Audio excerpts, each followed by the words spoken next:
Okay, so magandang gabi po sa ating lahat dito sa Pilipinas at isang mapagpalang araw sa lahat ng mga kasama at nakikisa sa patuloy na pagsasaliksik sa bawat mga katotohanan na kailangan po natin mapag-alaman na nasa ibang mga ibang bansa. Magandang araw po sa inyong lahat. Salamat po sa patuloy na pagtangkilik at patuloy na pagsama po sa atin pong pag-aaral sa lahat ng mga katotohanan na hindi lamang ito ay magdulot ng kaalaman sa atin, kundi higit sa lahat yung katuparan sa ating mga buhay. Ay nais kong ipaalam sa inyo na ito po ay mandato ng Panginoon na sinabi na sound the alarm in the holy mountain, unveil the reality of the truth. So itong mandato na ito ay katulad sa ibinigay ng Diyos kay Noah noong nilayon ng Panginoon na paswangin ang lahat ng mga nilalang sa buong mundo sa pamamagitan ng baha. Pero bago niya gawin, nung makita niya si Noah na meron na naiiba ang kanyang puso hinggil sa kanya, ay siya po yung kanyang ginamit para magbigay babala, warning sa lahat ng mga tao na ito ay umpisa nung gawin niya po yung kanyang mandato to build the ark, ayun na po yung umpisa ng kanyang pagbibigay ng babala. Na may darating na delubyo, pero sabi ko nga, sino si Noah para paniwalaan ng marami? Kaya lang dumating yung punto na nung matapos niya 120 years, doon po dumating yung baha. At wala nang magawa dahil nung naisara na yung arko, wala na pong makakapasok dahil ang sabi ni Noah ay kung ano ang sinarhan ng Diyos ay wala nang makakapagbukas pa. Kaya po itong patuloy na pagsasaliksik po natin ay ito po ay kailangan mailantad. Maaring masakit dahil sa dinami-dami ng mga nagmimisyon sa buong mundo, maging sa Pilipinas, ay kinakailangan na maiparating dahil hindi po ito isang anong tawag dito, hindi po ito isang competition ang paglilingkod sa Diyos. Dahil ang pinag-uusapan dito ay yung matawid natin from hell to heaven. At hindi rin po ito pasikatan para makilala ang ating mga pangalan, kundi upang madala ang lahat ng katotohanan sa lahat ng mga tao na ito ay magkaroon ng katuparan dahil darating man ang malaking dilubyo sa mundong ito, wala na tayong katatakutan dahil tayo po ay naglalakbay sa tunay na landas ng liwanag mula sa Diyos. Kaya kailangan pong mahayag at kunin ko ang inyong mga oras sa oras na ito at hayaan nyo ng katotohanan ng siyang magsalita sa atin upang tayo po ay magtagumpay sa ating pong pagtawid sa daigdig na ito hanggang sa kaharian ng ating Panginoong Yesus. Kaya sa oras na ito ay mula sa Acts chapter 11, verse 22 hanggang 26.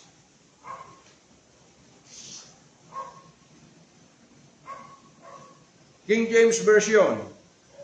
Then tidings of these things came unto the ears of the church which was in Jerusalem, and they sent forth Barnabas that he should go as far as Antioch, who when he came and had seen the grace of God was glad, and exhorted them all that with purpose of heart they would cleave unto the Lord. For he was a good man, and full of the Holy Ghost and of faith, and much people was added unto the Lord, Then departed Barnabas to Tarsus for to seek Saul. And when he had found him, he brought him unto Antioch. And it came to pass that a whole year they assembled themselves with the church and tough much people, and the disciples were called Christians first in Antioch. Father, thank you for the scripture that you have opened unto us today. Father, I pray, Lord, na sa lahat ng mga makakarinig at makakakita nito, dalangin ko po na magkaroon, Panginoon, ng lubos na kaunawaan, at upang bawat mga lakbayin po namin sa bawat oras, bawat araw, ay nakapokus po kami, Panginoon Lord God Almighty, sa katuparan nito at magkaroon kami ng tagumpay sa patuloy na paglalakbay namin hanggang sa huling panahon. Dalangin ko po, Ama, na patuloy samahan mo kami sa lahat ng mga heavenly hosts na pinamumunan ng Angel Michael, Angel Gabriel, at damitan mo kami ng lahat ng karunungan at karaman na nanggagaling sa iyo, Panginoon. And I pray with your great favor to pour out all spiritual blessings from your kingdom, O God, to each and every one of us, O Lord. I pray in the name of Jesus na salamat sa patuloy na bukas na pintuan ng kalangitan at malaya po kami to stand as one together into your holy presence all day long. Father, we thank you. We give you praise, glory, and honor the most wonderful name, Lord and Savior Jesus Christ. Amen and amen. Okay, so, ang ating pong tatalakayin ngayon ay yung pong the reality of Christianity. So, bakit kailangan at mahalaga na ito ay kailangan mapag-aralan po natin? Dahil sa ating nakagisnan, tayo po ay ipinanganak na Kristiyano. At ang pagkakakilala natin sa ating bansa ay Christian country. Pero kailangan mapag-aralan natin dahil ang Christianity ay nahahati sa dalawang bagay. Isa ay yung Christianity na ito ay naitayo through the full operation of the Spirit of God. At yung isa, yung Christianity, ay naitayo through theological doctrines. So, dalawa, na ito ay ibinangon ng buhay na Diyos, the risen Christ, the King, at ito ay minotivate, yung isa ay minomotivate ni Satan upang pigilan ang mga tao na makapasok sa kaharian ng Panginoong Hesukristo. Kaya ang tanging magagamit lamang kasi ni Satan ay yung kalooban ng tao na sa pamamagitan ng kanyang pagmomotivate through these theological doctrines ay makakaya niyang linlangin ang buong mundo at bulagin ang mga tao upang hindi na nila masilayan ang tunay na liwanag ng presensya ng Hari, walang iba kundi ang Panginoong Hesukristo, the risen Christ. Kaya kailangan po na mapag-aralan natin, dahil alam ko po hindi po madaling tanggapin, lalo't higit sa mga nagtapos ng Bible school. Mahirap tanggapin, pero kinakailangan. Baka sakali maraming masasagip mula sa kanilang mga nasa pamunuan nila na mga taong nabilanggo sa kaaralan ng tao. Kaya kailangan natin mapag-uunawaan dahil ano ba itong Christianity at paano po ba ito nag-umpisa? Actually, natatalakay ko na po noon sa mga nagdaan mga Bible study, live BS, pero napakahalaga at napakaganda na ito ay mahimay-himay po natin. hanggat makuha ang ating pong affection na mailakip sa katotohanan na ito at matanggap natin yung pong tunay na kahulugan ng pag-ibig na ito ay nararapat lamang sa mga tunay na mga Kristiyano na ibinangon ng Panginoong Hesus through the operation of the Spirit of God. So kung titingnan po natin, ano ba itong Antioch? Ang Antioch po ay ito ay nasa sakop ng Rome doon sa probinsya ng Syria.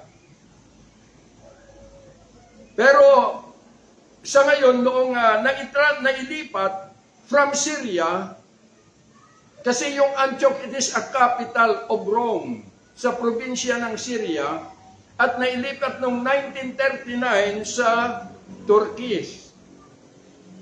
So itong Antioch, ay ito po yung naging, ito po ay, dito po dumating noong panahon na ang Jerusalem, mga Kristiyano in Jerusalem, mga believer, ay sila ay tumakas dahil sa tindi ng persecution na ginagawa ng mga Romans at mga Sanhedrin. Kaya po mula doon ay tumakas sila at dumating sila doon sa Antioch. At doon sa Antioch ay dito po ay mula sa small group ay nag-umpisa na ito ay ipinangaral ang kaligtasan, the gospel of Christ, na hanggang ito'y lumaki. Kaya ito yung naging launching pad ng missionary journey na makikita natin si Barnabas at saka si Paul na mula doon ay nagpunta sila ng Cyprus doon sa Asia Minor, kaya doon din po natagpuan ang mga Efesos, which is a Gentile. Kaya bakit tinawag ng sabi na lahat ng mga believer doon sa Antioch ay tinawag na Christian. Alam niyo po ang orihinal na, ang tunay na katauhan ng Christian ay ito po yung, ito po ay naibangon through the full operation of the Spirit of God. They received the seal of the Spirit of promise at sila ay nabigkis sa tunay na kahulugan ng pag-ibig. At kung titingnan po natin, ang Antioch ay ito po ay mas dominant po ang Gentile doon. Pero meron din mga Jewish people, mga Rome, mga Greek. Kaya itong Antioch, mga Christian o church in Antioch, mga believers, ay sila ay composed of different race na nagsama-sama, the Jew, the Gentile, and other race na ito ay tumangkilik at tumanggap hinggil sa ebanghelyo ng katotohanan. Kaya po tinawag na Christian dahil maraming pinanggalingan, maraming race, ngunit nabuo silang iisa na with one heart. So ito po yung tunay na Kristiyano o Christianity na ito'y itinatag ng kapangyarihan ng Panginoong Hesus Kristo noong siya po ay napunta in the cross cross of Calvary at namatay, nailibing, nabuhay, umakyat sa langit, pero bumaba siya. Dahil doon sa cross, dito po na-revealed yung katotohanan na si Jesus ay siya si Kristo. At yun po yung bumaba, yung hari.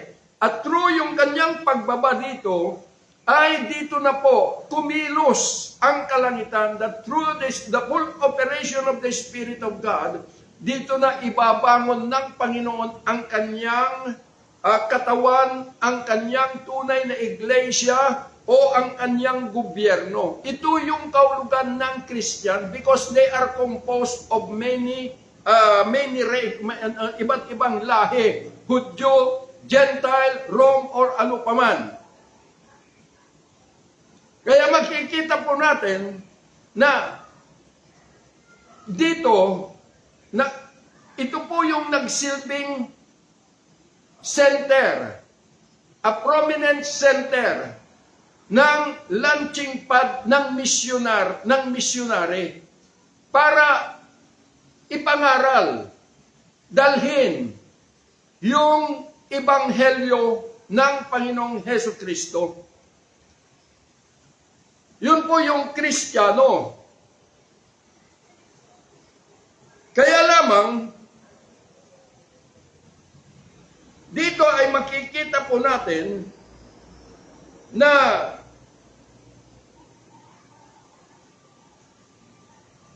dahil sa impluensya ng Roman Empire, yung full operation of the Spirit of God, nung dumating ang taon 313 AD or 4th century, ay nandoon po yung full support ni Emperor Constantino to transform, hindi po to reform, to transform Christianity into organized religion.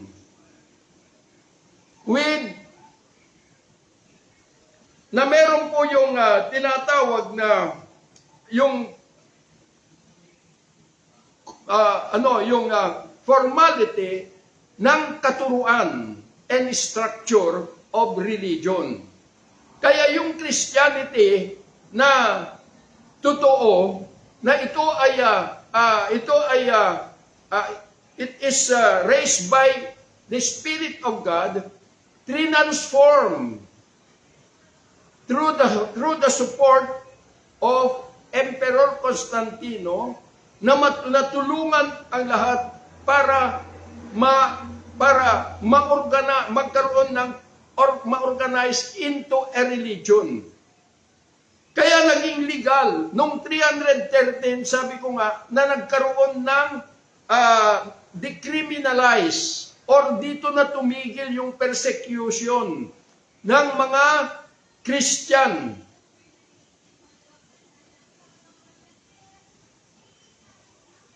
Noong 4th century. Kaya lamang, yung kanilang itinatag na Christian religion ay ito yung nag-dominate sa tunay na Kristyanismo. Kaya natabunan, nagkaroon na hadlangan yung full operation of the Spirit of God to build the whole world as one church. Christian, the real Christian. Yun po yung layunin sana ng Panginoon, na buong mundo.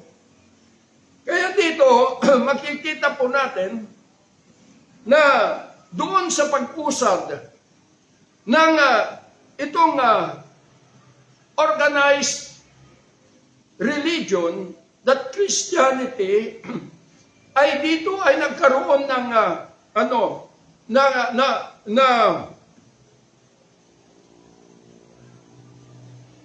nakilala ang Roman Catholic Church noong year 1045, nung nagkaroon ng skepticism ibig sabihin, yung pagkaka-separate, paghihiwalay ng Eastern Orthodox and Western. Na yung Western, na ito'y Western Church, na ito'y kinikilala as Roman Catholic Church, ay nakasentro doon sa Roman Catholic Church. At itong Eastern Orthodox ay nakasentro sa kaya Constantinople. So nagkaroon ng separation. Hanggang dumating yung panahon kay Martin Luther na nag-separate din. Pero iisa ang kanilang pattern na ginawa nila after that the Bible were canonized, na yung Biblia, pagka sinabing canonized, it is a rule or standard na dito ang batayan, na ang Biblia ay siyang batayan ng lahat ng pananampalataya ng Kristiyano, declaring that the Bible is the inspired Word of God. Ito yung dumating. Kaya nga, Christian religion, dahil ang kanilang panuntunan sa pagkilala sa Diyos ay sa nasusulat. Kaya ito ay lumaganap hanggang sa dumating sa panahon natin.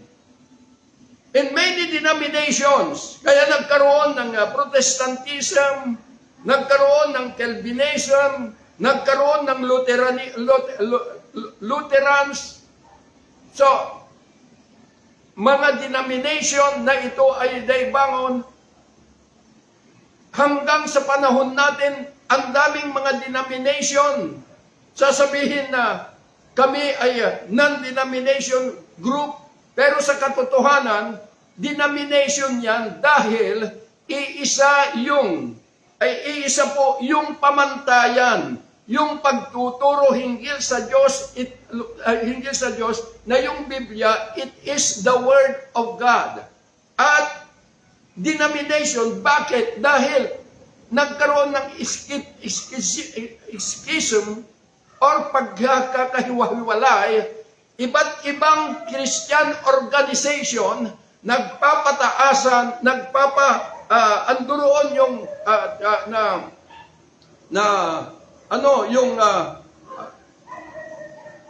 nagpapalakihan. Kaya yun yung nangyayari ngayon. May hihiwalay, magkahiwalay, magtatayo ng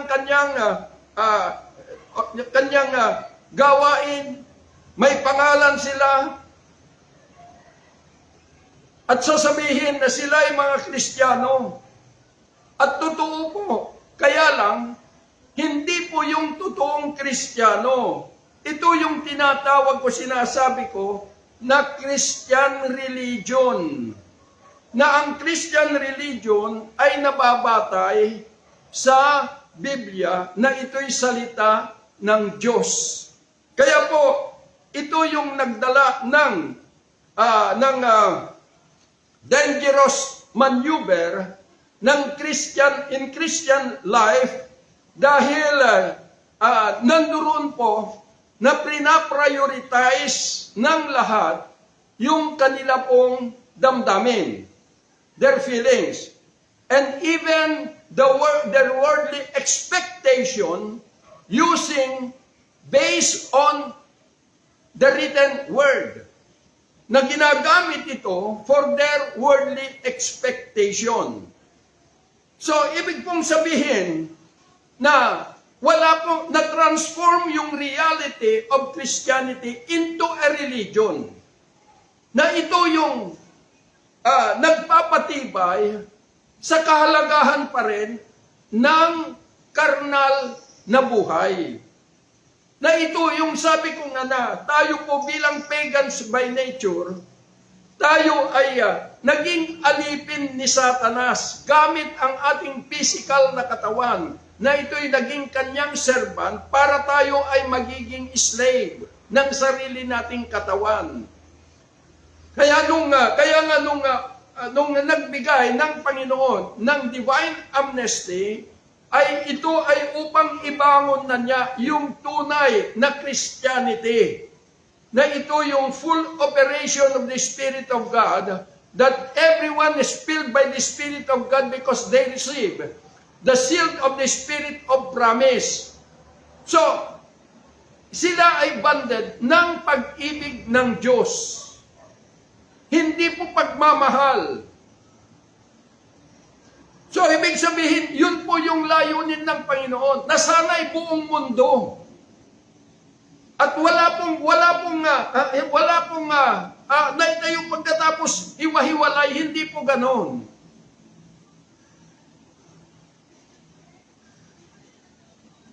Kaya makikita po ninyo na Christian religion, gaano ba kahalaga ang hari sa atin? The risen Christ. Alam niyo po, kung manonood kayo sa television,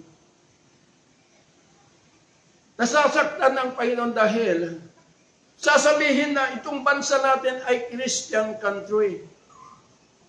Pero ano ang masigit na mahalaga at nangingibabaw na pangalan na kanilang tinatangkilik? Wala nang bukang bibig ng mga Pilipino kundi yung pangalan ni Pope Francis. Higit na pinapahalagahan kaysa ang pangalan ng hari. The King of Kings, the Lord of Lords. Nakakalungkot. Kasi ganyan po ang mga Roma. Na sa kanilang pag-uumpisa, marami silang Diyos. Mga pagans. Makikita ninyo yung priest na si Valentines. Dahil siya ay naging martir. Nung nakulong siya ay kanyang pinagaling yung mata ng anak ng nagbabantay sa kulungan. Kaya nung mamatay siya, nag-iwan ng sulat sa babae na yon. Sulat ng pag-ibig. At nakalagay sa kanya doon na Valentine. Kaya anong ginawa? Sa buong mundo, pinahalagahan nila yung salitang Valentine. Kaya every February 24, February 14, ay sineselebrate, nagkakaroon ng festival ng Valentine's Day. Dahil yun yung araw na kung saan ay dito sineselebrate yung pare na yun, the Saint Valentine. So ngayon, namatay si Pope. At siya na naman yung kanilang pinaka-Diyos, maging ang Pilipino. Because of that Christian religion. At sasabihin ko sa katotohanan, na naibangon itong Christian religion, hindi po dahil sa kalooban ng Diyos, kundi kalooban po ng tao. That motivated by Satan. Para mahadlangan ang mga tao. Kaya ang dumating sa atin na ito po ay yung theological doctrines. Lagi kong sinasabi para maunawaan po natin na itong Kristyanismo na dumating sa Pilipinas ay hindi po ang Panginoong Hesus ang nagtaguyod, kundi ito'y itinaguyod sa pamamagitan ng motivation ni Satan to that theological doctrines na ito ay ipinapangaral sa iba't ibang dako ng Pilipinas. Pagkatapos ipagbubunyi ang hari, pero tingnan natin, andun ba yung paggalang natin sa hari? Nawala po yung paggalang. Dahil mas higit na iginalang natin ang trabaho ng demonyo sa buhay natin.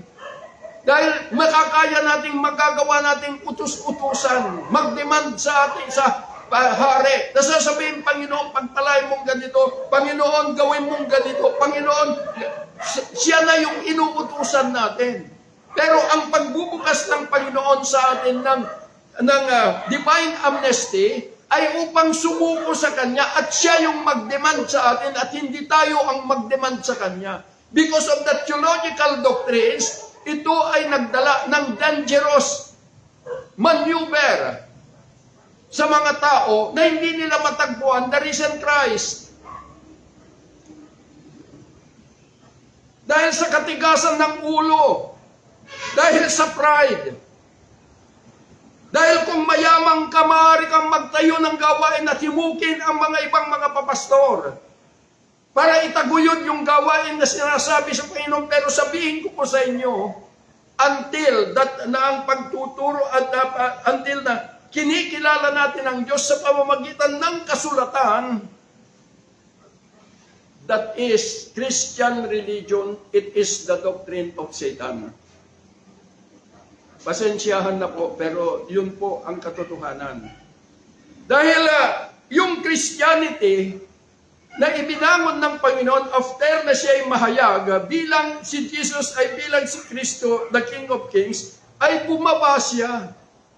Ang layunin ay upang magpakilala dahil walang makakakilala sa Kanya sa pamamagitan ng kaisipan ng tao, sa pamamagitan ng Biblia, sa kasulatan or scripture, hindi mo siya makikilala. Pero makikilala mo, malalaman mo, the greatest message of the Bible na kailangan mong makita is the existence of the risen Christ na nandito. At kung ito ay nandito, yung hari, anong gagawin mo? Hahanapin mo ba yung salita niya dito sa Biblia at dito kakausapin mo siya? Nandito na siya. Yun yung bumulang sa maraming mga tao. At ito ang dinadala ng mga pride ng tao. Dahil sasabihin nila, sino yan? Pastor Pat na yan? Sino ganito? Oo. Sino ako para paniwalaan ninyo? Pero isipin po natin na ang layunin kung bakit tayo sumasamba sa buhay na Diyos ay upang tayo po ay mailihis sa pagkahulog natin sa impyerno dahil yan yung original na destiny natin bilang pagans. At makatawid tayo from the kingdom of Satan tungo sa kingdom ng Diyos para tayo po ay makabahagi sa Kanyang kaharian. Dahil ibinukas ng Panginoon ang pintuan ng kalangitan sa atin. Pero nasa sa atin ang pagdidesisyon. Kaya lamang yun yung problema dahil hinarangan tayo ng demonyo dahil doon sa Christianity, bunga ng pagde-declare ni Emperor Constantino concerning the legality of Christianity as a state religion ng Roman Empire. Na sila rin yung pinagmulan yung doktrina that the Bible is the inspired Word of God na ito'y maging batayan ng pananampalataya ng lahat ng mga Kristiyano. Kaya ang pagkakaiba ng tunay na Kristiyano at yung Christian religion, yung tunay na Kristiyano, meron siyang pananampalataya na natanggap sa ating Panginoong Hesukristo. Ang pananampalataya, the faith of Christ. Yun yung natanggap natin because ito ay dala ng grace ng Panginoon which is the Holy Ghost. Pero itong Christian religion ay meron silang pananampalataya kay Kristo dahil naniniwala sila na lahat ng mga sinasabi ng Panginoon doon sa written book ay salita ng Diyos at inangkin ng mga religion na ito na sa kanila o sa mga tao naka-address yung mga salita na yun. Huwag tayong magkakamali dahil kung ano man yung sinasabi ng Panginoon noon hanggang noong 1st century ay meron pong itong direksyon kung saan naka-address. At hindi po sa atin mga Gentile. Dahil sa atin mga Gentile by nature, ay nag-umpisa lamang doon sa Antioch. yung first Gentile Christianity. Na ito ay kasabay ng, hindi man nagsabay itong Ephesus at ito sa Antioche, pero doon po yung first. Na ito'y naging launching pad. At ano bang panahon noong mabuksan ang Ebanghelyo sa mga Gentiles? It is in the 30 to 35 century. No, 30 to 35 AD. Kaya yung 40 AD nung matagpuan ni Pablo yung mga Ephesus in Asia Menor, ay dito nag-umpisa na mahayag kung ano yung pagkatao natin bilang pagans. Na maliwanag yung sinabi ni Pablo na kung hindi dinala yung Ebanghelyo sa impyerno na lahat pupunta ang mga Gentile. Pero purihin ng Panginoon dahil nung ipinahayag niya the gospel of Christ, yung mga naniwala at tumanggap, they received the seal of the Spirit of promise. Kaya dito, nakapag-entron ang Panginoon sa bawat buhay ng mga taong ito. At ito ay dahil naibigay na niya yung the Spirit of God. Kaya nga, kung titingnan natin kung bakit kinakailangan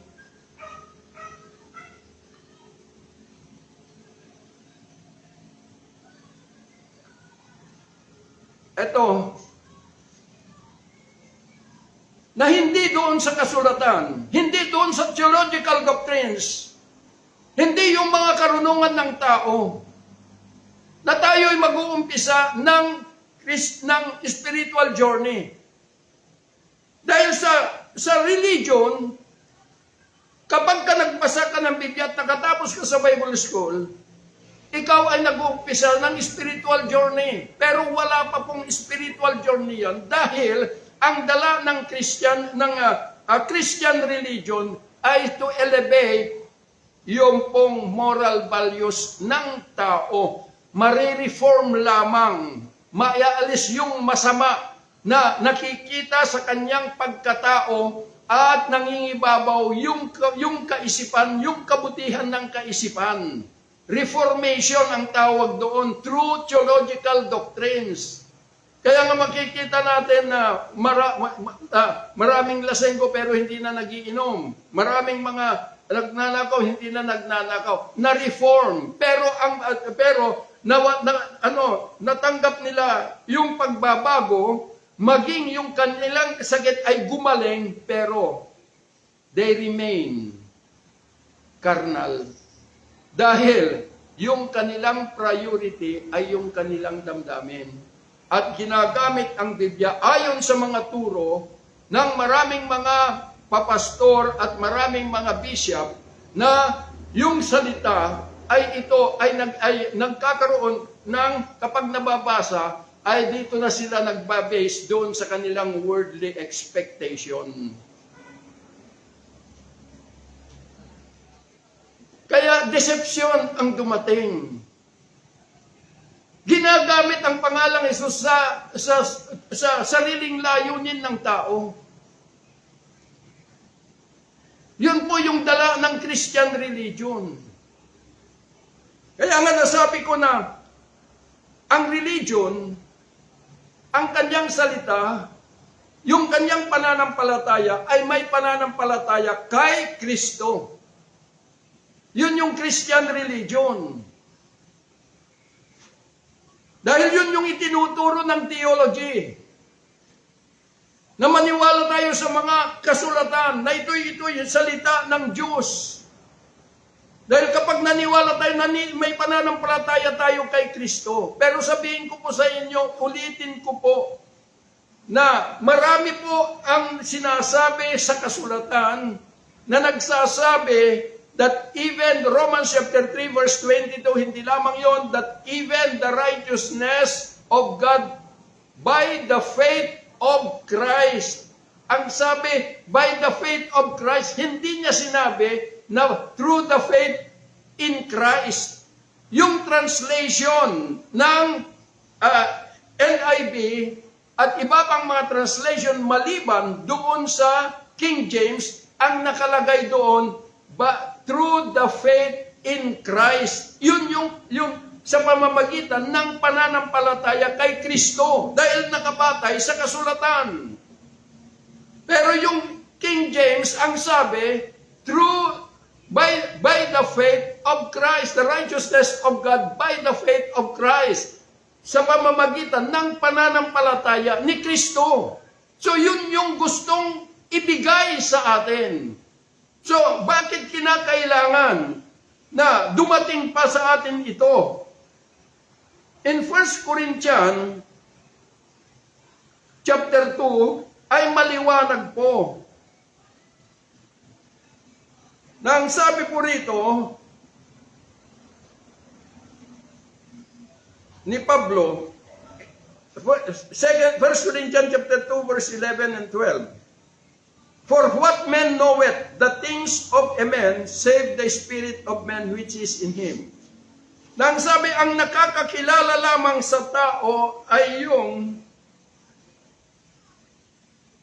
espiritu na nasa kanya, espiritu ng tao na nasa kanya. And the spirit of man is the spirit of this world. Even so the things of God, knoweth no man but the Spirit of God. So maliwanag, kung walang Espiritu ng Diyos sa tao, hanggang sa kasulatan lang. Dahil ang sabi doon, that the Spirit of God, ang siya lamang nakakakilala sa Kanya, yun yung layunin kung bakit mag-i-enthrone ang Panginoong Hesukristo, the King of Kings, sa mga tao na susuko sa Kanya, para damitan niya ng sangkap na ito'y kikilala sa Kanya, which is the Holy Ghost, na maging kabahagi sa buhay natin na pupuno sa kakulangan ng pagkatao natin, spirit, soul, and body. Upang mula doon, that will be the start of our spiritual journey. Hindi po Christian religion, but it is a real Christian na ito ay nabuo na maging isa, a one family in heaven and on earth. Yun po yung layunin. Kaso lang nangingibabaw ang katuruan ng Christian religion, the theological doctrines, na ginajustify ng mga nagtapos sa Bible school na yun yung tama. Kaya marami akong nakausap na pastor sabi, nasaan sa kasulatan yan, pastor? Gusto yung mababasa mo na ganitong sinabi. Pero ang katotohanan, maraming nasusulat na hindi kinukonsider ng mga papastor kung ano ang tunay na kahulugan noon.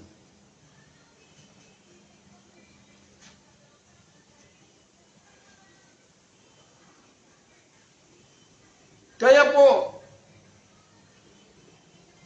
yun po yung nais ng Panginoon na maibalik. Ang hari ay nandito, the risen Christ. Pero sa buong mundo, maririnig mo lang ang pangalan ng Panginoong Hesukristo kapag may kailangan ang tao. Pero yung namatay na si Pope Francis, bukang bibig ng buong mundo,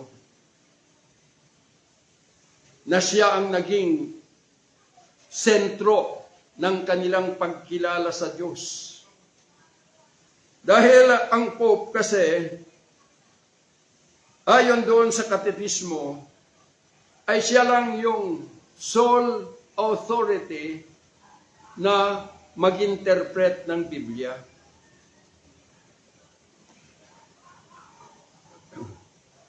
Pero maliwanag po sa banal na kasulatan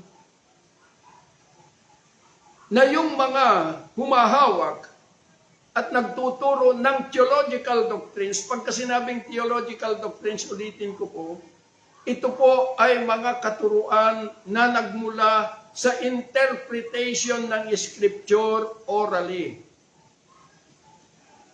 At ito yung itinuturo hanggang sa panahon natin ngayon.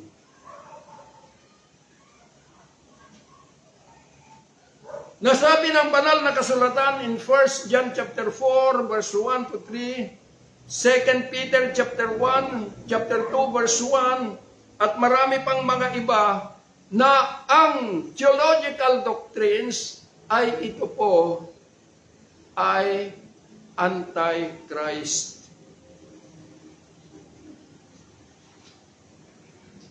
Ito yung kulto na sinasabi. Antichrist, false prophet, false teacher. Kaya mag-isip-isip po tayo kung bakit ko hinahayag ito, alang-alang sa mga tao na biktima ng katuruan ng tao. Naging self-righteous ang mga tao because of the Bible. Pero iisa lang, sabihin ko po sa inyo, na kapag natagpuan na, nakaharap na ng lahat, the presence of the King, Jesus Christ, at natanggap mo na yung pananampalataya ni Kristo. Hindi yung meron kang pananampalataya kay Kristo. Natanggap mo na ang pananampalataya ni Kristo because He is the author and finisher of our faith. Then, Galatians chapter 3, we are no longer under the Scripture. We are no longer under the Bible. Dahil natagpuan mo yung pinaka-greatest message ng Biblia, which is the existence of the risen Christ na nandirito, na ibigay dapat ang ating pong mataas na paggalang sa Kanya. Pero anong ginagawa ng tao? Dahil nandito siya yung inuutusan. Kaya marami pa nagpa-prophecy na sasabihin na ang presidente natin si BBM sabi ay talagang itinalaga ng Diyos at andon ang kanyang tagumpay. Paano mangyayari? Since na kayong mga propetas na nagsasabi, propetas kayo at nagtuturo na hindi pa ninyo na ipakilala ang buhay na Kristo, hindi pa natin naitawid sila mula sa kadiliman tungo sa liwanag, wala pang na-establish na koneksyon sa Diyos. Kundi ang koneksyon lang ay yung Biblia, the theological doctrines, that they determine na kapag nagbasa ka at nagtapos ka ng Bible school, ikaw ay lehitimong lingkod ng Diyos. Mali po, dahil ito po ang sinasabi ng Panginoon na imbes na maligtas ang mga tao, lalo silang nabilanggo at nabulag dahil sa theological doctrines.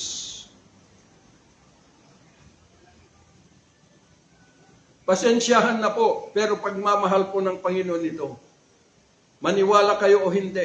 Kasi marami pong nangyayari ngayon, maraming nagmi-mission, marami pong nagpupunta sa kabundukan, pero saan natin dinadala ang mga kaluluwa? Hindi po sa kaharian ng Diyos, na buhay na Diyos, kundi pinapanatili natin under the kingdom of Satan. Malaya na po tayo dahil binigay na ng Panginoon the divine amnesty na ang tanging magkakapaggiba lamang yung pader ng kadiliman na ito'y kumukumpok sa lahat ay ang Panginoong Hesus at nagawa niya in the cross of Calvary. And that's why the reason why na nagkatawan tao para sagipin ang kanyang bayan. Kaya nga, nung umakyat sa langit at bumaba, na-reveal through the cross that Jesus, He is the Christ, the King of Kings and the Lord of Lords. Bumaba po siya. Bakit siya bumaba? Because of that divine amnesty that has been given to us bilang pagans para yung freedom of choice natin. Dahil malaya na po tayo at wala nang pananggalan dapat ni Satan kung ating desisyon ay nakamount o naka-address sa buhay na Kristo, di ka na niya mapipigilan. Kaso, ginamit ni Satan at minotivate ang kaisipan ng tao para ituro itong theological doctrines from the time of the Roman Empire. Kaya po, mag-isip-isip po tayo, kailangan ma-determine po ninyo kung ano yung pinapaniwalaan ninyo. Dahil ang gusto ng Panginoon, once na ikaw ay pumasok sa Kanya, 100% na dapat ang lahat ng buong pagkatao ay sa Kanya na. Dahil ang sabi ng Panginoon sa Kanyang bayan, you cannot serve two masters. Na kung sabi niya, kung gusto mo ako, iwanan mo siya ng lubusan. Pero kung hindi mo siya maiwanan, sabi niya, manatili ka na sa Kanya at huwag mo na akong hanapin pa. Dahil maliwanag po, bakit kailangan ng presensya? Alam niyo po yung babae ng Canaanite, panghuli,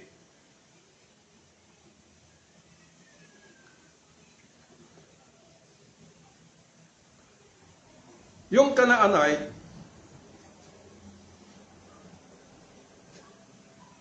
na babae, na yung kanyang anak ay pinapahirapan ng demonyo. Pero pag sinabing Canaanite, pagans na katulad po natin.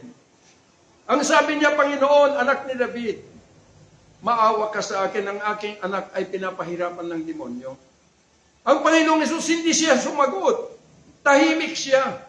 Kaya yung mga disipulos na nagsabi, palayasin mo siya dahil nag-iingay. At doon bumukas yung kanyang bibig at nagsalita. Nang sabi ng Panginoon, hindi ako pinapunta rito kundi para lamang sa mga nawawalang tupa ng bahay ng Israel. Sa kanila lang. Sabi ng Panginoon. Pero anong sabi ng babae? Nagpatira pa sa harapan ng Panginoon. Panginoon, sabi niya, maawa ka sa akin, tulungan mo ako. Pero anong sabi ng Panginoon, hindi marapat na ang mga tinapay ng mga bata ay ibigay sa mga aso. Tandaan po natin na tayo po ay tinaguri ang aso. Bakit? Kinikilala natin siya, pero ang pinaglilingkuran natin si Satanas because of our physical body. Dahil mas priority sa atin ang ating damdamin, mas priority sa atin our worldly expectation at lahat ng bagay. Kaya sasabihin mo, tinatanggap kita, Panginoon, pero nasaan ang katawan mo? Nasaan ang kaisipan mo? Nasa Kanya ba o nandito sa mundong ito? Yun yung masaklap. Dahil ang nais ng Panginoon ay kumawala tayo doon sa Kanya, doon sa pag-aari ni Satan na gamit ang physical na katawan natin, gusto niyang makalaya tayo mula sa pagkaalipin ng sarili nating katawan. Pero magagawa natin, yung ating po, malaya tayo makakalabas kung ating kalooban ay ibibigay natin, ililipat natin kay Jesus. Kaya anong sabi ng babae? Hindi marapat, sabi ng Panginoon. Pero anong sabi ng babae? Totoo, Panginoon, sabi niya, dahil ang aso ay naghihintay ng bumog na mahulog sa lamesa ng kanyang master. So, ibig sabihin, face to face. Wala pang redemption noon, pero face to face na sabi ng babae na yung Canaanite ay ang dati niyang master ay si Satan. Pero doon mismo sa harapan ng Panginoong Hesus ay nakaya niyang ilipat yung kanyang allegiance from Satan bilang kanyang original master na ilipat niya kay Jesus in His presence. Kaya sabi ng Panginoon, dakilang pananampalataya mo, babae. Ngayon pa lamang sabi niya, taglayin mo yung ninanais mo. Na yung dakilang himala, hindi yung kalayaan ng babae ng anak niya, kundi sila ang himala ay nailipat doon sa kingdom ni Jesus Christ as His master. At ganun din yung dahilan kung bakit bumaba siya bilang si Kristo, bilang hari. Upang tayo mismo ay hanapin natin siya. Katagpuin natin siya at sasabihin, ito na ako, Panginoon, sumusuko na ako. Kung ano man mga napag-aralan ko sa mundong ito, mga doktrina man ng mga Biblia o ano pa man, ibinababa ko na lahat at ito na ako. Papasok ako, empty vessel sa iyong presensya.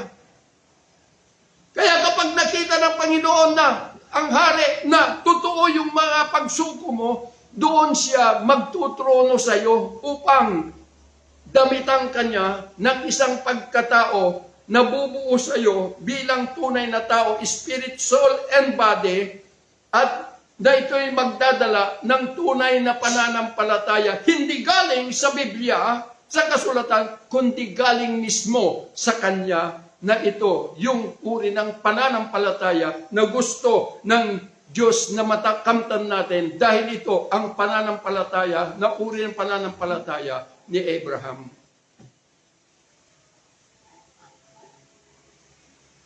Kaya mag-isip-isip na tayo.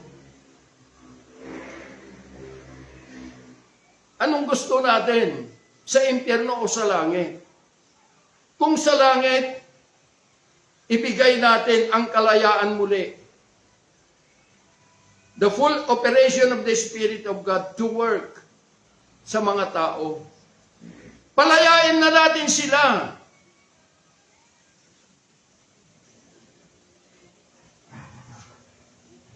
Kahit nasasabihin nyo na kayo ay nasa full, wala kayo sa denomination.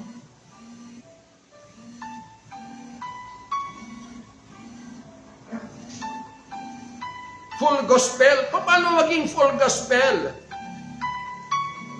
Ang batayan ng kaalaman natin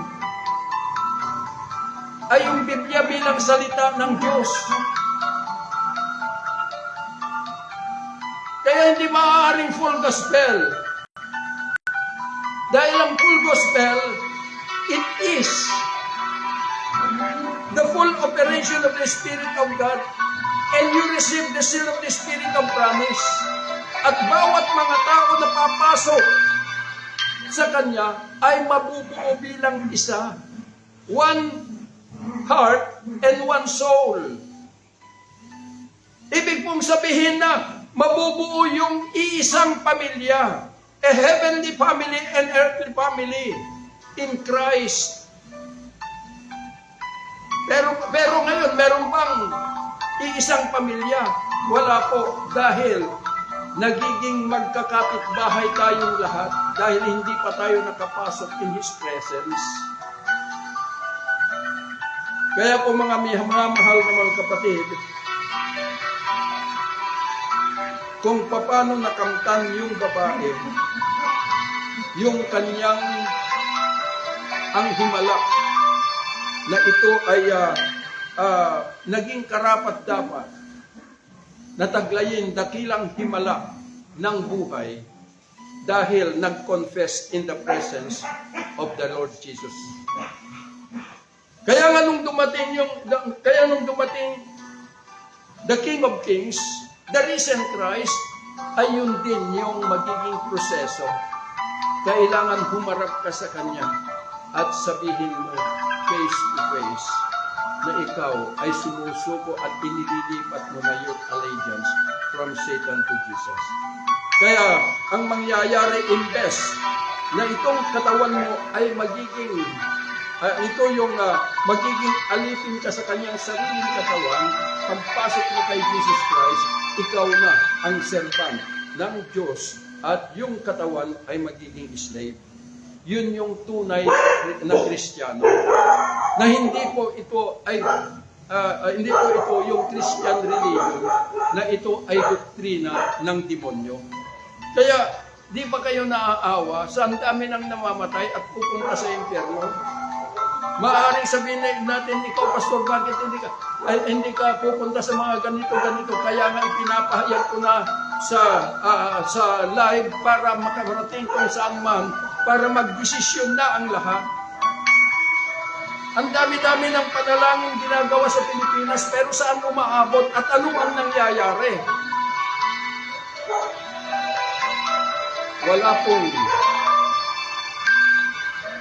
katuparan. Kaya po mga minamahal na mga kapatid, salamat sa inyong pakikinig at dalangin ko po na ang ating tangkilikin ay yung tunay na pagiging Kristiyano to cleave into the presence of the risen Christ. Being a believer is cleaving in the presence of the King. Yun lamang po. At mahal ko po kayo sa tanging pangalan ng Panginoon. Father, thank you for the scripture. Thank you, Father, for this message. Thank you, Father God, for equipping us, Lord God, for spiritual understanding. Bless everyone. Thank you so much in Jesus' mighty name. Amen. Amen.